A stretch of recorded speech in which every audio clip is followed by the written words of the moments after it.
చాలా పెద్ద బ్లెస్సింగ్ విశ్వనాథ్ గారితో వర్క్ చేయడం. ఇప్పటికీ ఆయన సినిమాలు ఇష్టపడే వాళ్ళందరూ దిగులు పడిపోయారు, చాలా దిగాలు పడిపోయారు. చాలా చాలా బాధ. ఎలా స్ట్రిక్ట్ గా ఉండేవారా నీ ఎక్స్ప్రెషన్స్? మీరు కొంచెం టఫ్ క్యారెక్టర్ కదా. మేము చేయాలంటేనా లేదు, ఆయన చెప్పేది కరెక్ట్గా చెప్తారు, అలాగే చేయాలి. ఎందుకంటే అలాగే చేయాలంటే ఆయన అంత బాగా చెప్తారు. ఎగ్జాంపుల్ లైక్ సటిల్ చేంజెస్ ఉంటాయి. సో లైక్ ఏదో చేస్తూ ఉన్న తర్వాత ఈ సీన్లో ఏదో ఒక డైలాగ్ చెప్తున్నప్పుడు మళ్ళీ సరేలే అది కూడా అంటే దానికి ఇప్పుడు నేను చెప్పే దానికి సంబంధం లేదు. So he will add something else to give the naturality, to blend in. అంటే మనం పని చేసుకుంటూ మాట్లాడినప్పుడు ఒకటే టాపిక్లో అలా చెప్పేసుకుంటూ పోతే వెరీ ఆర్టిఫిషియల్గా ఉంటుంది. సో వెన్ వీ టాక్ ఇప్పుడు కూడా మనం మాట్లాడుతున్నప్పుడు మధ్యలో ఇంకేదో తీసుకొస్తాం మధ్యలో. సో అలా తీసుకొచ్చి చేసేటప్పుడు అది నేను ఆయన దగ్గరే చేశాను. అది ప్రతి స్మాల్ థింగ్స్ దగ్గర నుంచి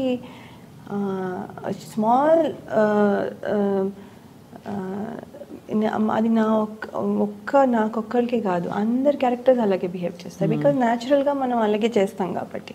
సో ఐఎమ్ థింకింగ్ ఎంత రియల్ కదా ఇది. మనము ఏదో నించుని ఇలా డైలాగ్ చెప్పేస్తాం, పోనీ కొంచెం యాక్ట్ చేస్తాం, ఏదో చేస్తాం, కానీ మధ్యలో we deviate to something else and then come back again and continue our thing. అది ఆయన దగ్గరే చూసా. అవును, కానీ అది న్యాచురల్గా ఉంటుంది, న్యాచురల్గా చేస్తారు. సో అలాంటివి చాలా ఉన్నాయి.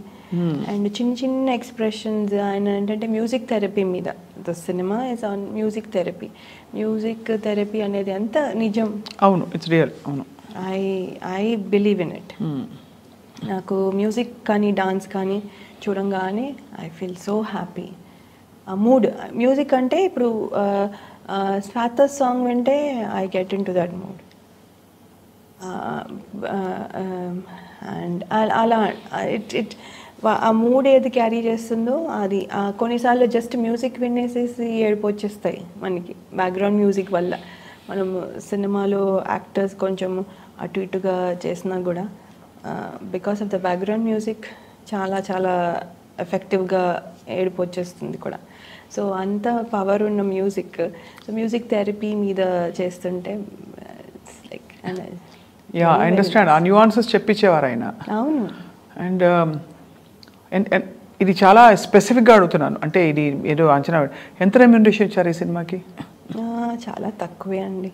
ఎందుకంటే అది కూడా అనేవారు, అంటే మనకి మంచి సినిమాల్లో యూ కాంట్ డిమాండ్. లేదు, చాలా తక్కువే.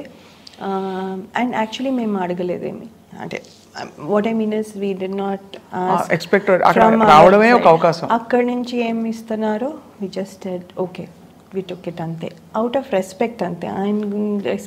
ఆయన దగ్గర డబ్బులు అంటే ఆయన సినిమాలో చేస్తూ మనం రెమ్యూనరేషన్ ఎక్స్పెక్ట్ చేయడం ఏంటి, మనం పెద్ద స్టార్స్ లాగా అండ్ ఫీలింగ్లో అది అందరిది అంటారు ఈ మాట consistent. That's why I wanted to ask what your experience was. వాళ్ళు ఏమి ఇచ్చారో అది వాళ్ళు ఎంత ఇస్తున్నారో కూడా మాకు తెలియదు ఫైనల్గా ఇచ్చేంత వరకు. So that's it. మేము చేస్తున్నాం, యూ డిడ్ ఇట్. అంతే. It was a very specific ఒక జెమ్ లాంటిది మీ కెరియర్లో. చాలా చాలా. ఎన్ని సినిమాలు మొత్తం అయ్యాయి లెక్క పెట్టుకున్నారా మొత్తం? అప్రాక్సిమేట్లీ 50 to 60 ఫిల్మ్స్ ఉన్నాయి. తెలుగులో 40 ఉంటాయి అండ్ అదర్ లాంగ్వేజెస్ అన్నీ కలిపి కొన్ని రిలీజ్ అవ్వనివి అన్నీ కలిపితే అప్రాక్సిమేట్లీ 60 గెస్ట్ రోల్స్ ఇలాంటివి అన్నీ కలిపితే. కానీ అదే ఇప్పటికీ నాకు అదే క్వశ్చన్ మార్క్. 60 సినిమాల్లో వర్క్ చేసిన లయ, when there was so much demand, she made a choice to settle down in life. You think you made the right decision? I think I did. I think I have no regrets about that. Because నా age is less, 23. I could have waited. అందుకనే I could have waited and got married later. But కానీ నాకు I was not sure I will get the same kind of person. అంత మంచి person వస్తారు అని నాకు guarantee లేదు. అదేనా లేకపోతే ఇంట్లో ప్రెషర్ పడ్డారా కొంచెం? అయ్యో, ప్రెషర్ పెట్టలేదు. No not at all. మా ఇంట్లో పేరెంట్స్ ప్రెషర్ అస్సలు లేదు. ఎలాంటి వాటిలో అసలు ఉండదు. బికాజ్ ఇది ప్రెషర్తో చేసే పని కాదు. అది yeah so it just happened match వచ్చింది, మ్యాచ్ వచ్చిన తర్వాత చూసాం. We also thought okay let's give it a try. అసలు అనే మేము కూడా ఎక్స్పెక్ట్ చేయండి ఏంటంటే, బికాస్ అన్ని మ్యాచ్ సెటిల్ అవ్వాలంటే చాలా చూస్తాము అని చేస్తాము, సో ఇప్పుడప్పుడే అవ్వదు అన్న థాట్లో కొంచెం ఎర్లీగా స్టార్ట్ చేశారు. అది కుదిరిపోయింది. That's a problem. అంటే నో చెప్పడానికి రీజన్ లేదు. I didn't find any reason. So I understand. No. But of course, God bless your family. చాలా చక్కగా మీరు ఇద్దరు బుజ్జికొండలకి అమ్మగా అండ్ అక్కడ ఒక మంచి భార్యగా ఆ రోల్స్ కూడా ఎంజాయ్ చేయాలి కదా. ఒకలా చూసుకుంటే అందరం ఏవో రకరకాల రోల్స్లో ఉంటాం లైఫ్లోనే. ఇదో రోలు అదో రోలు. కరెక్ట్. ఇది రోల్లో రోలు అది. అవును. వాళ్ళు రోజు కాల్ చేసి మామీ హౌ ఆర్ యూ, ఎలా ఉన్నావు అని మాట్లాడుతుంటే. పిల్లల పేర్లు? శ్లోక, మా అమ్మాయి పేరు శ్లోక, మా అబ్బాయి పేరు వచన్. వచన్. ఓ శ్లోక వచన్. చాలా డీప్గా ఆలోచించి పెట్టాను.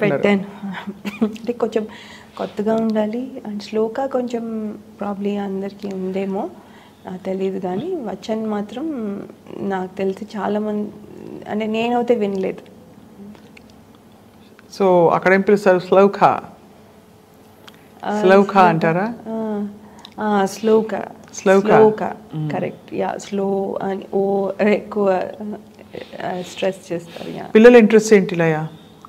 ఇంట్రెస్ట్ శ్లోక డాన్స్ ఇష్టము దానికి. యాక్చువల్లీ దాని కాంపిటీషన్స్కి వెళ్ళడం ఇష్టం. ఇప్పుడు అన్ఫార్చునేట్గా కోవిడ్ తర్వాత కాంపిటీషన్స్ ఇంకా స్టార్ట్ అవ్వలేదు, అది వెళ్తాను ఉంటుంది. అండ్ దానికి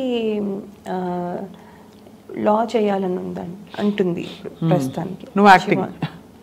యాక్టింగ్ దానికి అసలు తెలియదు కూడా అదేంటో. ఒక సినిమా చేసింది అమర్ అక్బర్ ఆంథనీ అని, చిన్నప్పుడు ఇలియానా రోల్ చేసింది అందులో. ఇట్స్ అ గుడ్ అంటే good length for the kids. Movie didn't do well కానీ బట్ కిడ్స్ రోల్ చాలా బాగుంటుంది. సో అందులో షీ డిడ్ ఇట్. అది అయిపోయాక సో ఏంటంటే దానికి షై కొంచెం, వాళ్ళు వీళ్ళు ఏమంటారు ఇదేమంటారు అని ఆ షై ఉంది. అది పోతే చెయ్యొచ్చు అంటే, కానీ దానికి ఇంకా ఉంది మరి, ఇంకా she's 14. But I don't know, నాకేంటంటే ఒకటి చేస్తే బాగుంటుందేమో. మీలాగే అంటే does she have the same kind of passion and aesthetic artistic? No, not for. పోలికల్ మీలాగే ఉంటుందా? చూడ్డానికా? నాలాగే ఉంటుంది. నా కొంచెం నా బిహేవియరే సాఫ్ట్. ఇప్పుడు నేను కొంచెం ఎక్కువ మాట్లాడుతున్నా. ఇదివరకు ఆ టైంలో మనం మరీ చాలా తక్కువ చాలా స్వీట్గా బుజ్జిగా ఉండేది గొంతు కూడా. ఆన్సర్ కూడా 1-2 లైన్. అవును. ఇప్పుడు కొంచెం ఎక్కువ మాట్లాడుతున్నా. సో అప్పుడు అది అంతే, ఎక్కువ మాట్లాడుతూ కొంచెం క్వైట్గా ఉంటుంది. హలో అని అందరితో మంచిగా ఉంటుంది కానీ బట్ అది ఎక్కువ మాట్లాడదు. సో కొంచెం నాలాగే షై అంతాను, మరి తెలీదు.